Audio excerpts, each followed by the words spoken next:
Oh yeah, oh yeah. Round two for the day. Yeah, man. I was finishing my day up, strolling on back home, and I was still watching the news or whatnot. And like, well, one of the guys in the chat actually told me that the problem had already resolved, but little did I know, like while I was actually doing the live earlier, DJT had already handled the problem with old Columbia already.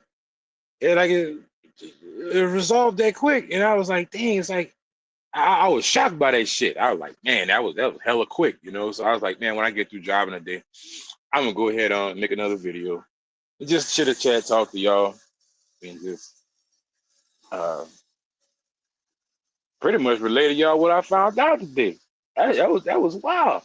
Like DJT, the ODB of the White House right now. He the ODB of the fucking Oval Office. He like it raw. He like it motherfucker. Homie like it raw. So this is the moral of the story right here, right? In case y'all didn't catch it earlier, I'm gonna give you a quick little rundown, right? Plane takes off from America, gets to Colombia. They tell them no, we ain't having it. Not one time, two times. So, oh shit, almost knocked something over. So in retaliation to that, DJT goes ahead on and threatens to put some tariffs on the good old people, the good old folks over there. Folks said, fuck that. You know what I'm saying? So there was some, mix up in the information or whatnot. People were thinking that there was going to be a travel ban put on American citizens. No, no, no, no, no, no. Clear that up right now. The travel ban was being put on government officials and friends of the Colombian government, and their visas was going to be revoked. And they were going to get a travel ban. DJT wasn't going to do nothing to his American citizen. That's all on them. That's how that went down. But the irony of the whole situation had me laughing about it. DJT did all this shit from a golf cart in Mar-a-Lago. Do you understand that the man was playing some golf? Man got through one round of golf, went to his platform, sent some tweets out, made a few promises. I ain't even was gonna say threats. A threat is something like, yeah, I'm a threat and maybe I will, maybe I won't. But he made some promises that he's gonna put some tariffs on these people and pretty much destroy their economy. And within a few hours, I ain't gonna say within an hour, homeboy changed his mind about the whole situation. And I was like, man, you can't even make news be messing with DJT. Like, you gotta listen for a little while, see what he gonna say, then wait for a response. Then you go, and make a public announcement about it. But that went by real quick, real quick. Homeboy was petty with it. Homeboy riding around his golf cart. We put some tweets on X. Like, look, this was gonna go down 25%, 50 next week. And oh yeah, by the way, everybody that know you, that like you, that support you, I'm gonna put a travel ban on them, and I'm gonna snatch their visa up. Now they also did something else that I found. Old Rubio, he had also they had said they were gonna start releasing visas in Bogota, and they weren't gonna be distributing them anymore. I don't know if they signed any of this because it happened so quickly. Just the thought, the idea that they were going to impose these tariffs and these travel bans and these revoking of these visas. Homeboy said, "Look, man, we ain't gotta do all that, GJT. Let me fall back a little. This is how we gonna play this. I'm gonna use my plane and I'm gonna come and get my people. Don't you even worry about it. Sorry, not sorry, but I'm about to kiss the ring because look, this could turn my whole world upside down." Now that's the good part about it. I'm glad that we could resolve this situation and whatnot without there being any bloodshed. Not to say it was gonna be a hot war. More than likely, it would have been an economic war, like I said before. But make no mistake, gentlemen, an economic war can be far worse in some cases, depending on the country that you're talking about, especially a country like Colombia, which is, for lack of better terms, the best way I could put it mildly, they're economically fragile. And something like a 25 or 50% tariff, man. And if you're a person that goes to Colombia, or you study Colombia, you would know that that could be very detrimental. that's something that those are economic scars that'll probably be felt generations from now, as opposed to a hot war. Usually, in a hot war, the people of the country, or the civilians, so to speak, what they would call them, they're spared from the front line of the gore and the mortal conflict, that mortal combat that takes place when you have a hot war. Some of them got machetes, yeah, you name it. You know what I'm saying? Like nigga, machetes, yeah. Semi-automatic weaponry and stuff like that. Yeah, in most cases, your civilian population is spared from all that frontline conflict. But when you talk about economic war, it's a little bit different. It's a little bit more widespread. You know, everybody in the community is touched by that. Especially, like I said before, when you're talking about a country that is somewhat economically fragile. Now, back to that again, Colombia does have very fertile, good soil. You know, so agriculturally speaking, they do, you know, have a lot of exports that they provide to the world that, you know, actually keeps them in pretty good standing. You know what I mean? It could be a lot better. There's always room for improvement, but they have fertile soil and they also have an environment there, I say weather there, that is conducive for growth and agriculture and things of that nature. So yeah, their GDP is pretty much based around that, which is a good thing. You know, we see that they have the flower festival once a year. I went to the flower festival once. Yeah, once. I think I went to the flower festival when Nick was alive. I went to the flower festival out there. Real nice. Real nice. This is a real nice occasion out there. You know, that's something, you know, if you have a list of things to do and you go to Medellin, you should try and catch the flower festival. One of many festivals that they have that's pretty interesting. But there are winners and losers of war, and there's also something called residuals of war. And this was actually just a battle that they had right here. The war is far from over, hence the title, the subtitle in there. One thing that I noticed when I was listening to the news articles and reporters, they said that one of the things that good old, what's this guy name? Petro stated that Petro took a knee. I respect Petro for that. He was outmanned and outgunned. Petro took a knee. He did the smart thing. But also Petro stated that he wasn't in complete disagreement with taking back his citizens or whatnot. I like to call them illegal tongue tie, illegal immigrants. He wasn't. He didn't have a problem taking them back, the Colombian citizens. Let me not disrespect him like that, because I go to Colombia all the time. He had no problem taking back the Colombian citizens. The problem that he had with it was that how they were bringing them back. He didn't like the idea that DJT had his soldiers bringing the people over there tied up, chained up, you know, just bringing them back like, you know, POWs or some shit, you know what I'm saying? Like refugees, prisoners of war. That was he didn't like. He thought as though that our government officials directly disrespected his people and treated them less than humans, less than humane, and brought them back on military planes in chains. Is that shit around planes and chains? Yeah, dead ass. So when I go to thinking about that, I think about how they refer to him as being a dictator. People who refer to as dictators are usually very vindictive individuals. So meaning that he may not be able to directly lash back out at the government itself and get some sort of retribution, but since we treated his people badly, he may have in his mind that I may have to treat those people badly just to even the score. You never know. But I'd be willing to bet sometime in the near future, there will be things that he will do within his power, maybe to make things a little bit harder for us. Now, I could be right. I could be dead ass wrong. Who knows? But I know him as a leader, he doesn't want to look weak overall on the on the national scale. You know what I'm saying? On the international forum, because everyone, make no mistake, in general, everybody in the world was watching this. Not just the Caribbean, not just South America. The whole world was pretty much watching us. We was on the global stage today. And that little spat they had back and forth, the little text wars they had going back and forth or whatever, everyone was watching that. You name it, Australia, France, Peru, you name it, Chile. And he looked weak. I'm just gonna admit that he looked weak, you know, and his generals and people that who were in his cabinet in Colombia, they're still discussing that. And he probably has some animosity on his heart right now. And he knows they have the numbers in front of them, they're not stupid, you know what I'm saying? Um, they've been to the Medellin airport and they see all those American men coming through there, American black men, white men, Chinese men, whatever, those blue passports or whatnot.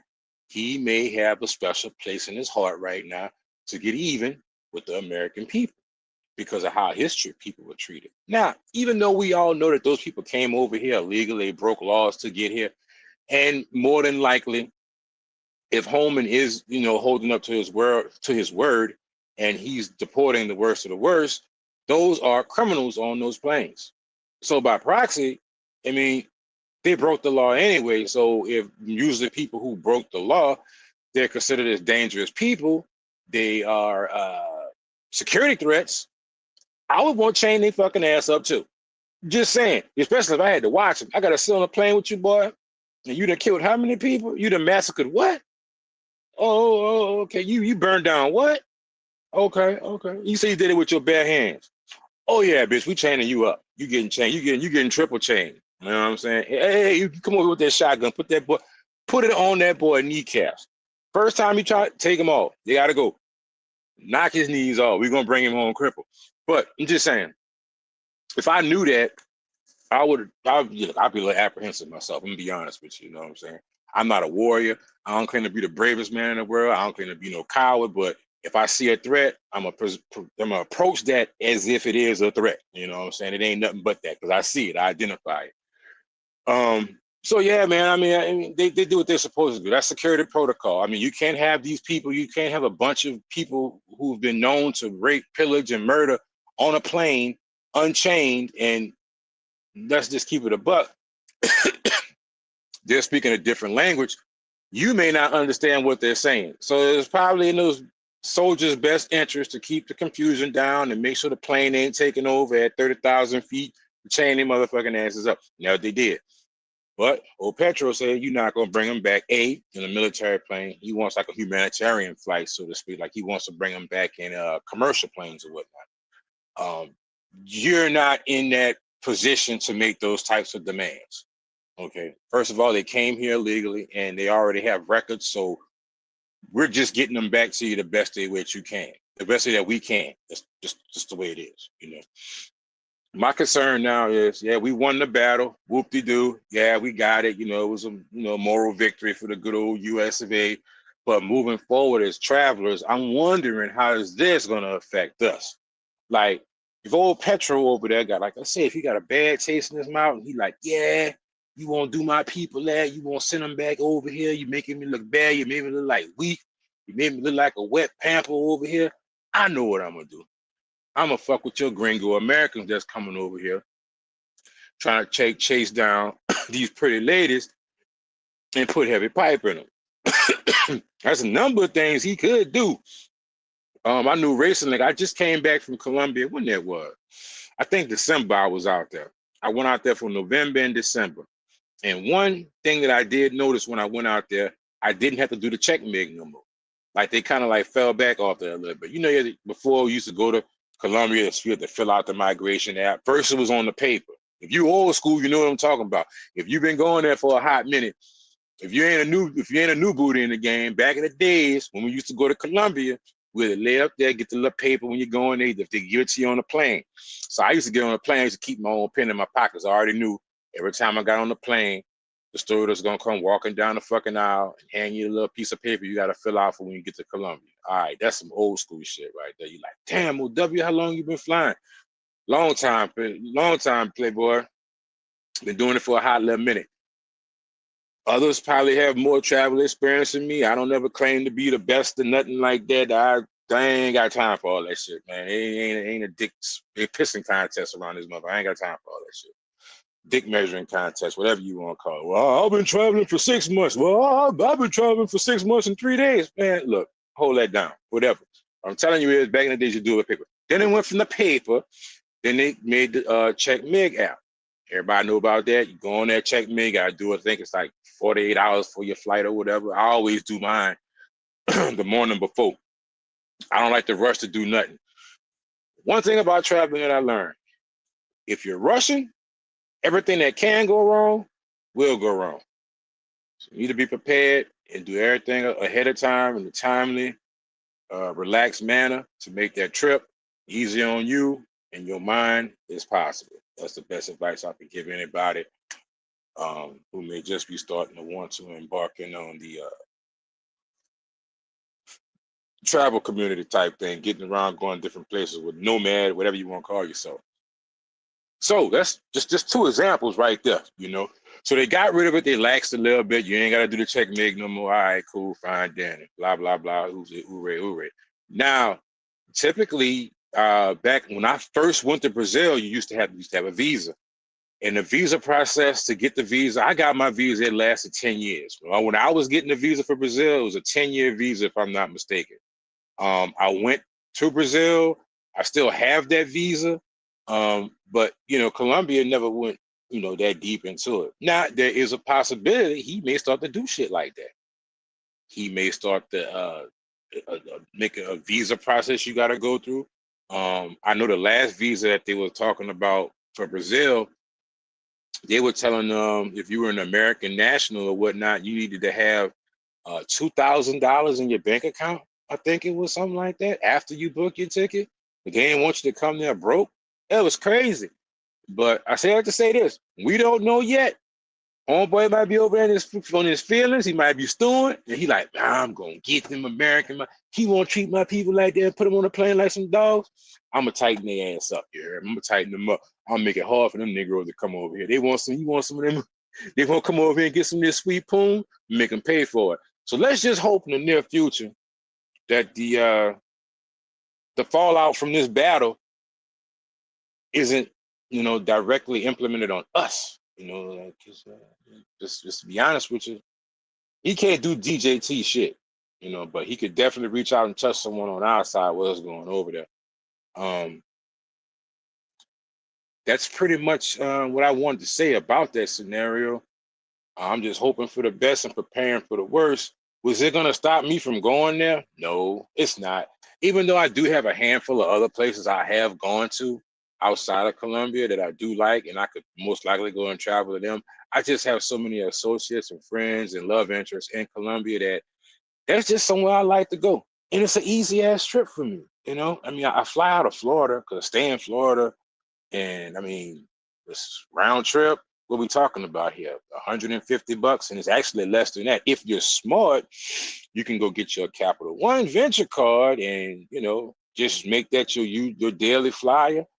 Sometimes I get round trips out of Orlando for after I use my miles, like $72, $54. Just use the miles or whatnot every month, and you're good. You know what I mean? You get a round trip to Colombia, yeah, $55. If you accumulate enough miles over a month's period of time, you buy everything. This is the key to it. Buy everything with that card. All right. At the end of the week, pay the card off. All right. That's it. Now, if you keep a rotating balance on that card, that's where it gets kind of tricky because the interest rates start to add up. This start to add up, blah, blah, blah. Yakety smackety, then you're back at square zero anyway. You know what I'm saying? So, yeah, if you get a card that you can earn miles on, just use that card every day, pay it off at the end of the month. By the end of the month, if you use that card every day, you should have you at least, I can't say everybody, but you just throw it out there, maybe at least 1,500 or 2,000 miles. You know what I'm saying? It's not going to pay for your whole trip, but it'll pay for most of it, depending on how much you spend on your card. And you just take those little points, go on in there, buy your little ticket, put them points on there. I have a balance of like $34 or some shit. You know, buy you a seat. You got and buy you a bag, whatever you do. I don't fly with bags. I just don't see a reason to. But if that's your thing, go for it. And you're straight. You're good to go. Just like that. You know, and you can leave the country every month.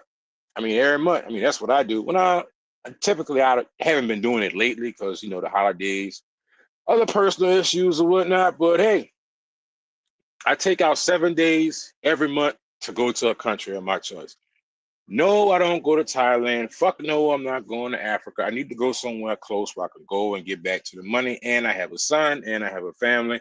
I can't go to the other side of the earth and something happened and I got to get back. So it is what it is. I have my reasons for travel. More than likely, you have yours.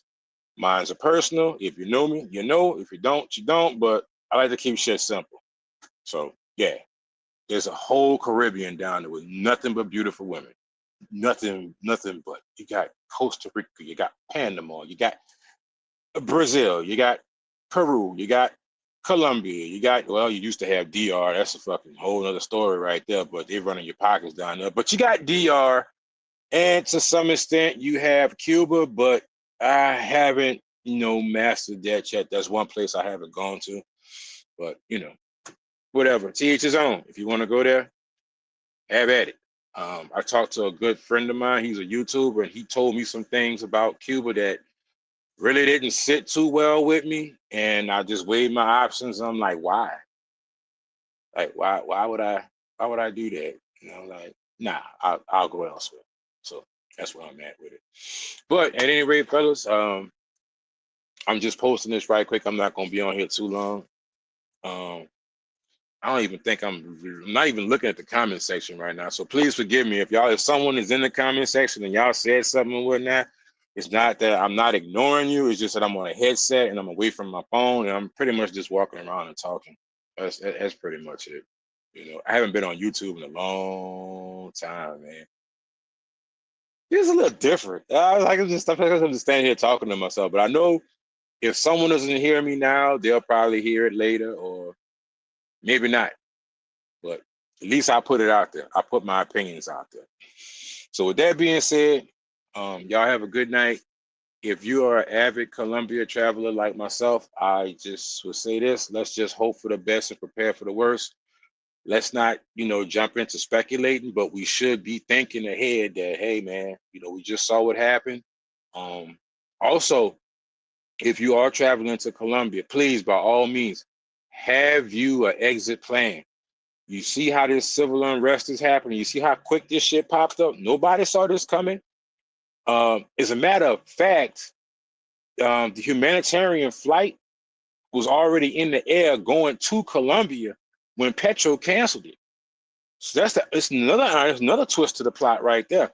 He originally agreed to have those flights coming there, okay? Because we've been sending over, I think it was like something like over 475 repatriation flights from the United States that had been sent there between the years of 2020 and 2022. Don't quote me on the years. I got the years kind of mixed up. But the moral of the story is what I'm telling you is this is not like a first-time event. Trump and Biden have both sent flights back to Colombia returning illegal aliens back to their country. So this was nothing new. It just so happened that today, for whatever reason, homeboy decided to cancel the flight after it already had left American soil. And that was what really was like the nail in the coffin right there. It was like the ultimate slap in the face. Like, hold on, man, we've been sending these flights over here. It ain't like you canceled the flight before it left. You waited till the flight was in the sky. Then all of a sudden you said, oh no, it can't come over here. Then you got this whole bullshit backdrop story behind it saying that the reason why you canceled it is because it wasn't a commercial plane and the people was in chains and blah, blah, blah, blah, blah, blah, blah. Oh, that's a story, whatever. But I'm just saying, make sure you guys have an exit plan. I haven't really been on YouTube lately, but I've been hearing some of the stories of these guys that are traveling now and they're going there on budgets and people are paying for them to go there and all this type of carrying on. I don't know, but back in the days when me, Double R, and Drees was flying, like back in 18 and 19 when we was doing YouTube a little bit, like they was definitely doing it heavy back then.